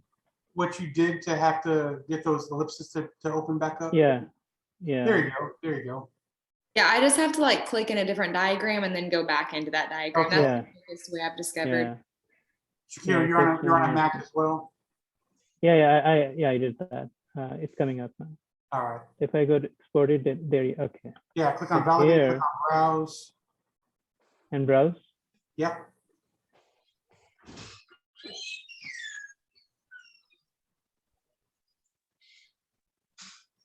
Okay, and And then right click and export. Yeah, there you go. And then yes. Now scroll. Oh, there it comes. There you go. Yay, guys, you're awesome people. Okay, 0. This is a 0 1. Got it. I got this guy. All right. I wish he would have survived, but yeah. Thank God. Thank you very much. All right. So is that good? Are you cool now? Yeah, I am very cool. Thank you. Okay. Greatly appreciate. Great. That was good troubleshooting, good walkthrough. I'm glad we were able to identify that. I agree. I tell you what, I need to take about a 5-minute break. It's 4:50 now. Let's take. Amen. If you guys want to stay and work on, you're welcome to. I need to take about a 10-minute break. In the Friday, వదలండి ఆ meetings. Okay by. So we'll come back at 5. Okay. Yeah, let's meet back at 5 and we'll pick up with the last questions. Yeah, thank you. Get this thing done and submitted. If anyone is here, can help me to go through the point 1 to 4. Tony, you can go ahead. Yeah, I'll leave the room open. I'm just gonna turn off my Megan, are you there? Sajal, what's your question? Yeah, can you, I have joined late, so can you go Yeah. through point 1 to 4? Like Oh, yeah, let me do that. Give me 1 second. Okay. Let me copy this.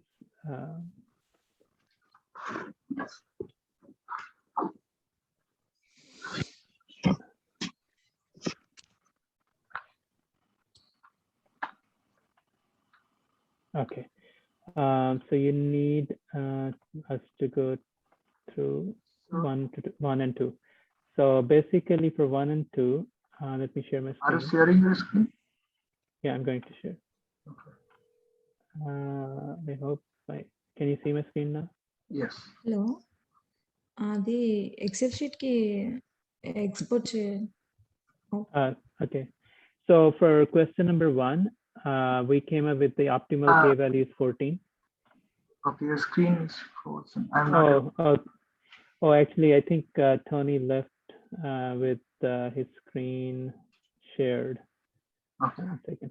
How we can stop his? You should just be able to share your screen and it take over. I believe. It does. I think I so. tried. Let me try again. Do you see my screen now? No. Yeah, I have to wait. But basically, the answer is. Yeah. Tell me the answer. The answer is 14, right? And the misclassification rate is 0.29825. 0.29825. Yes. Okay. So And then for the. You give the screenshot. Yeah, and then a screenshot. Yes. Okay. With K14. K14, right? And for question number 2. So we used the formula of sensitivity and specificity, and we said true positive was correctly identified by the model. Okay. Yeah. So basically, did not survive category. That is the classification correctly, right?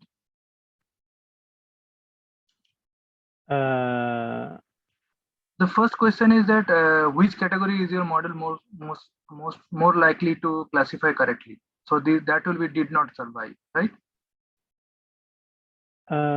No, for the first question, right? For the first question. No, question number 2, first section.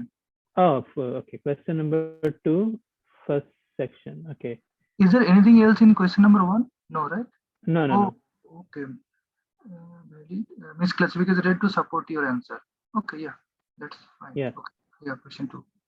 So the question number 2 is. Oh, did I?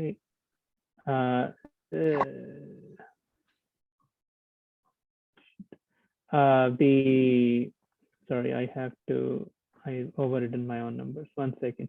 So we use this sensitivity versus specificity formulas, right?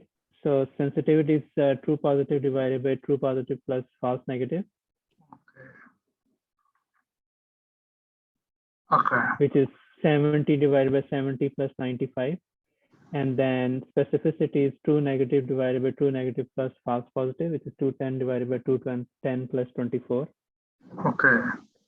And we said the specificity, which is true negative, is better percentage, right? So the survived is equal to 0 was correctly identified by the model.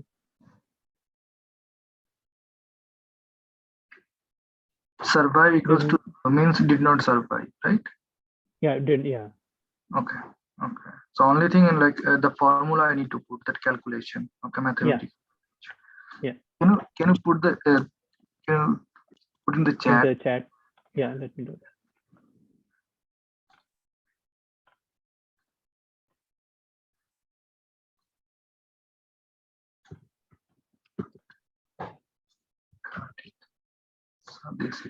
And question number 6, Sajal, is also very similar. So we use the same kind of formula, but of course the features that naive. using that one, right? Yeah. So for question number 6, let me also put that one in the chat. And we used a very similar question 6. Okay, question 6. So, Okay. yeah, so we said based on these numbers, true negative was correctly identified by the model.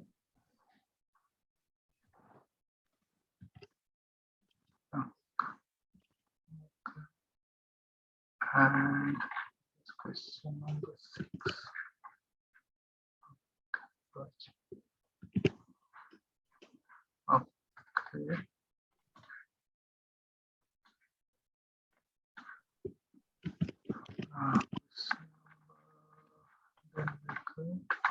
Three. Good now? Yeah. Question number 3. Was predicted to survive. Yeah, so he was not predicted to survive, right? We got 0 for that. No, I got that predicted to survive, but actually he did not survive. Yeah, so the question is,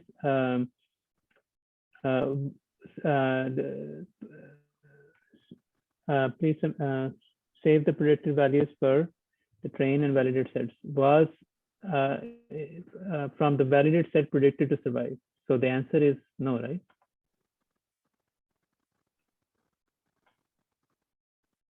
Right? Oh, no. Because the target variable survived is equal to 0 for him. Oh, okay.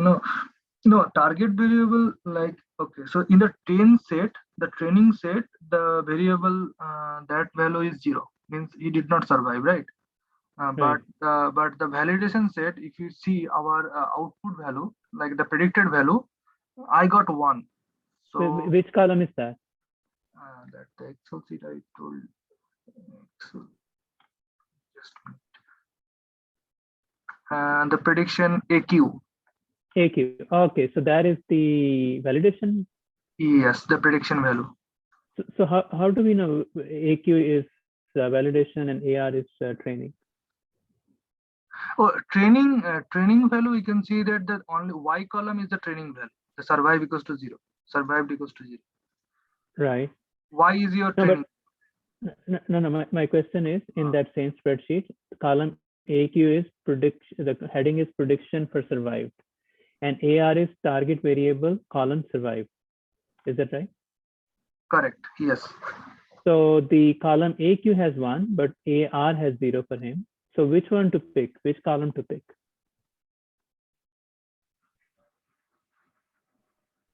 So the prediction for survive, I took that column. Okay. But I can.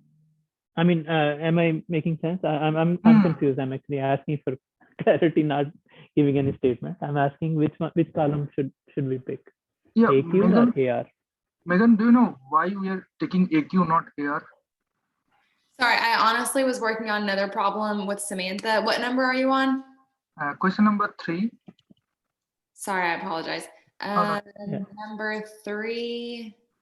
The one which for which we generated the spreadsheet. This spreadsheet that we looked at on Thursday, it was AH and F7. So AH shows the probability, it was like 66% or something like that. And then F7 showed the 1 or the 0. F7? See that? So yours looks different than ours. So I don't have the exact cells, but scroll to the far right. So Are you guys seeing my screen? Yeah, now we can see. Yeah, yes. Yeah, so this is where he was predicted to survive but didn't. Yeah, so Megan, I think what we are discussing is, should we pick this one or this one? That's where we are debating. It's AR, the one saying that he did not survive, because the question is, did he survive? So what I typed out is that he was predicted to survive but did not. Right. Right. And so attach that file. Right. So I think that's where probably where I'm coming from is that AR, if I look at the column heading is target variable survived, I'm assuming that this is the column that model updated with the prediction information. I think the opposite one. You picked this one, right? Right, because if you go that actually that person was like, if you go to column Y, Why? This one. so Y is your actual data set, right? In the actual data set, the person is not survived, Mm-hmm. right? Mm-hmm. It's But he was- 0. Right, he was predicted to, but he did not actually. Right. So Tony, the question is that why we're taking the column AQ, not AR? What is the AR and why? Yeah. That is the question. Do you know the reason? Means what is the difference between AQ and AR column? Yes, that's the question. Hold on one second, let me read the question. Was Baxter, Mr. Quigg, Edmund from the validate set predicted to survive? He was predicted to survive in column Correct. AQ. In AQ7, he's predicted to survive, but he did not. So Megan and I and Samantha had different columns in our data sets. And I think Samantha's is more in line with what you're looking at right there. But we had all written down that yes, he was predicted to survive based on your column AQ7 here. Yes, AQ. And there's also on the far left, there's another probability column where it showed the probability of survival. Keep on going all the way over. This one? Yeah, predicted, yes. F7, predicted to survive. He had an 80% predictability of survival, but he still did not survive. So the model predicted as this one to survive. Yes. Okay. So then, and how should we read the column AR, target variable survived is equal to 0? That this is the actual value? I wouldn't even include AR in this because AR is just a repetition of column Y. But AQ7 and F7 are the two. Okay, good. The column that shows the actual prediction and the other column shows the probability. I see. Okay, I think that is making sense now to me. Basically, the storyline is that the column F, which is the prediction of the model for survived 1, is higher than the 0. So model would have predicted it as survived is equal to 1. Correct. That's the storyline. Okay, that makes sense. That makes sense. Thank you for that. You're very welcome. So just, you're good with that? Yes, Sorry. yes. So basically, actually the person did not survive, but our model is predicting he should survive, right? Yeah, got it. And it goes back to that quote from that guy, Turing or whatever his name is, that all models are wrong, some are useful, you know? So yeah, just because a model can predict something with 80% accuracy doesn't mean that that model is true, that, you know, that it's a good model, but it doesn't apply to every individual instance. okay. Yeah. And so now question number 4, did you guys completed that one? Yeah, that's where you're looking at the actual node after you filter. Right. You're filtering based on the port and So, which node is the most is the so the optimal. answer is 11, right? 11. 11, yes. Yes. And the misclassification rate is 0.29885. Correct. Yep. Okay. So here, so the misclassification rate is almost equal, right? So what you guys Almost. It's only off by like 0.0006. Okay. So you guys are saying that it's same or better or same or not? Well, no, we're saying that the misclassification rate of the model with the filter and K11 equals 0.29885 is higher than the original output of k equals 5 Okay. that has a misclassification rate of 0.29825. Okay, then I'm good on this. Question number 5 also you guys completed, right? 5, continue with the writing, you're going to 9 classifier data for model. What is the misclassification? Okay, so question number 5, you guys completed? Yes. Okay, so 5, the first classifier model is 0.21, right? Misclassification rate. Okay, well, there's two questions here. For the what is the misclassification rate of the naive Bayes classifier for predicting if a passenger survived? And we came up with 0.263 from the validation data. Right. For a 26.3%. Right. So then the next one, how does this compare?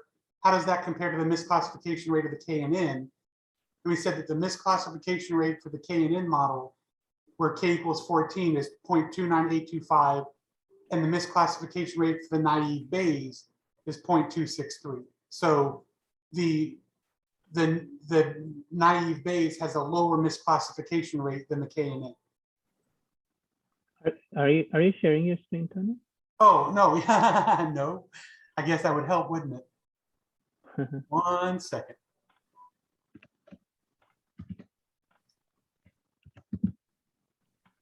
Yeah. Okay, there we go.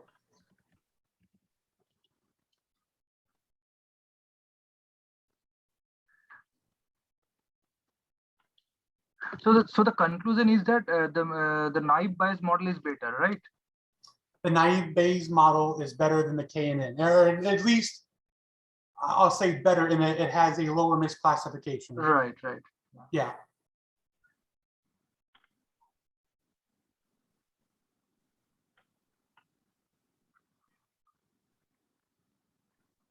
And then you put that number, Sajal, comes from right here in the fixed statistics for the validation set. Even yes, I have that part. So yes, so I'm good with this.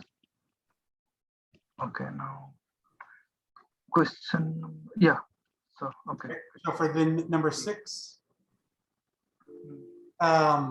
this is where we're using the confusion matrix from the validation set, and we had determined in both number 2 and in number 6 that we're using the row-wise approach and evaluating the specificity versus the sensitivity to come up with the fact that the specificity of the true negative, the predicted 0 versus the actual 0, was higher than the sensitivity, so that it was a better prediction of did not survive by 89.3%. Yeah, then yeah, I'm good with this one. Right. So are you good there? Yes, I'm good. All right. So then for number 7, it's asking, it wants us to create that second naive Bayes model with the filter and use the rock graph. Right. And I have to add that graph back in. But we determined that the unfiltered naive Bayes model performs better. Better, yes. I got the same thing. Got the same thing? Okay, then the only thing Megan had, she's going to include that chart, that rock chart from the output, and I'll actually bring that chart up. Okay. But numbers are a little different. Yeah, Tony, my numbers are a little different too. I have this. Oh yeah, we already talked about that. Just kidding. Yeah, let's go through the model and see where I might have gone astray. Yeah, so your filter is right after. Yeah. I didn't have filter. I just, in the far left node for that one, I just rejected sex as a variable. I did the same. Oh, okay. So you guys eliminated the filter altogether. Yeah, so my 2 models look the exact same as far as the nodes go. Everything is the same except in the data set node, I just rejected sex. Okay, well then, I mean, that's a shame, but I get it. Let's go here and go to edit variables, and the sex is rejected. And then update and update.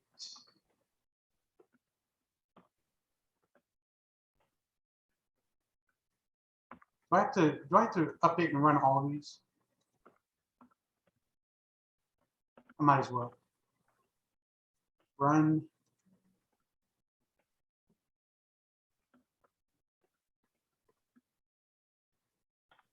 And then run. I could probably just run it from the end, but I always get paranoid about, I'm the same way. yeah, it doesn't take any time to do it. So it doesn't, you know, it's worth the effort, but one of these days when I actually have that, you know, spare time to explore,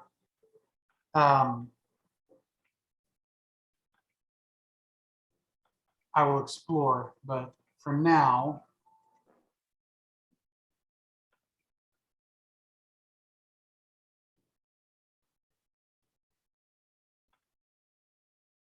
what were we looking at? What's the, I forget what my output's supposed to look like. It's the model comparison, that's right. So if I go back and look at the model comparison.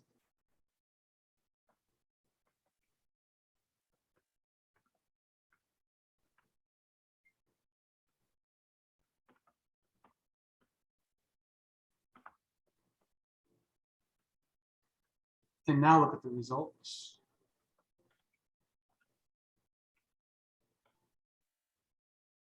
So here, how do these numbers look compared to what you guys have? I think that's what I have. Yeah. 26,316 and 32,581. Yep, And they match. your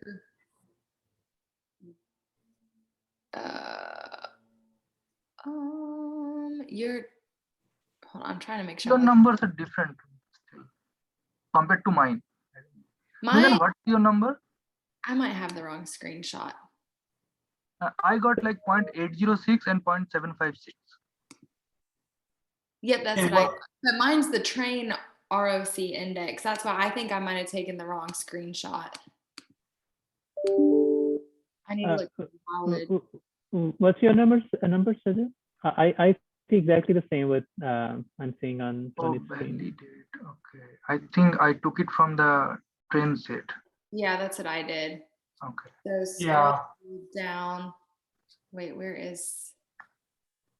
Please say Tony is good. I don't see my fit statistics for the valid ROC index. I don't have that table. Okay, well then, Megan, do you want to share your screen? We can look at what you're getting, what you're doing. Share mine. Let me stop sharing mine. Even I'm getting that output from the train set, not from the validation set. Yeah, I really think the wise thing to do is go from the validation set, though. I mean, everything that we're doing. That's what I came to look for when I realized you had that. So here's my output, and mine just has this option. It doesn't have the fit statistics for the model selection based on the validation anywhere on here. See, even this is. Yeah, on training. Okay, well then we have to look at, let's close this screen and let's go look at your, go to your bottom HPBN classifier and go over to your exported data. If you can bring up that ellipsis. Yeah, hold on. Sorry, these That's all right. You're doing your thing. It's a killer. Okay, exported data. Yep. We just want to look and see if there's validation and training Oh, data in training. there. There was when I first did this. Okay, Yep. you've got both validation and training, so that's good. So Mhm. now rerun your model comparison. Oh, I think, yeah, Megan, on the left side, you can see that selection table that is set to train. The left side under the model selection, Here. selection table. Oh, look at you. Good call. Crazy. I'm telling you, it's the little things. I know. The details will kill you. I did change it to ROC.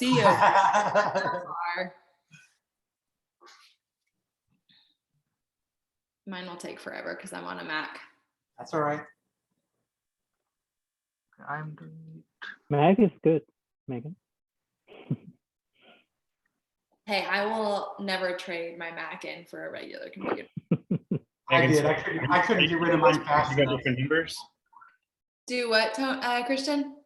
Are you doing this because you got different numbers? Mine was showing the training only. It wasn't showing the validation numbers. So my misclassification rates were the same, but my rock numbers were different because it was only showing them for train, not validation. So are we concluding that the numbers that Tony was Yes. showing it?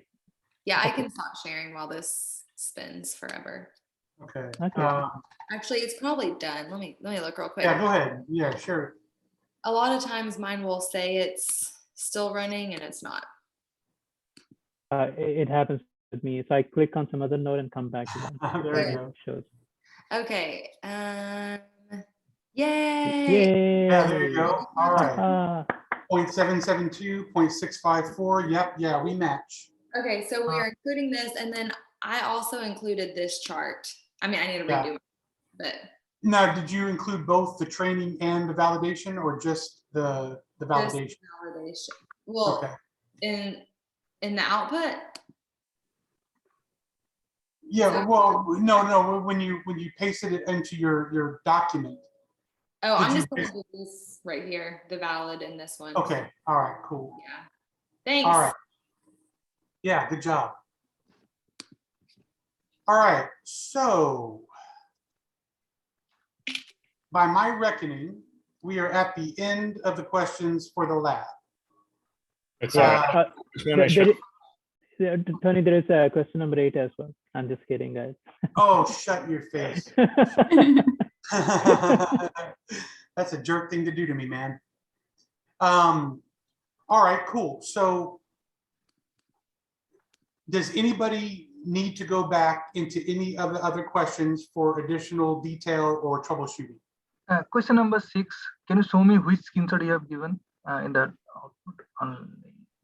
Okay, so you have given, okay, I only provided the last one, but okay, you guys have added everything.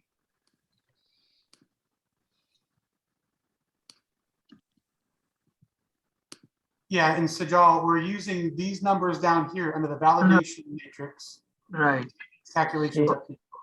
So I only added the validation, but that's fine. Yeah, you don't have to include all that. I just do, but yeah. Then I'm good. Thank you. You're welcome. Okay, I think Tony, mission accomplished today. Another amazing session.